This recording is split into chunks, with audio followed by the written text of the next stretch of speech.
তারা সেই তিনজনকে আপ্যায়ন করে। এই দেখে তিনজনই যেন মনে মনে একটু শান্তি পায়, কিন্তু বুঝতে পারে না যে জিনেদের আতিথ্য কখনোই নিরাপদ নয়। এই আতিথ্য তাদের কাছে আসন্ন বিপদের আভাস মাত্র। জিনেরা তাদের বসতে বলে এবং তার সাথে সাথেই চারপাশে অদ্ভুত ঘটনা শুরু হয়। চারপাশের পরিবেশ হঠাৎ জ্বলে ওঠে এবং আশপাশ থেকে ভয়ঙ্কর আওয়াজ ভেসে আসতে থাকে। ধীরে ধীরে জিনেদের দল ওদের তিনজনকে ঘিরে ধরে। ঈশানী, আমার মনে হচ্ছে এটা ঠিক হচ্ছে না। এবার আমাদের ফিরে যাওয়া উচিত। আচ্ছা, ওরা ওভাবে চারপাশে ঘিরে ধরেছে কেন বলো তো? এটা কি ওদের কোনো অতিথি আপ্যায়নের রীতি?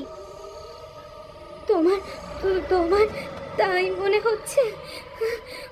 আশেপাশে আশেপাশে দেখতে পাচ্ছ না কিভাবে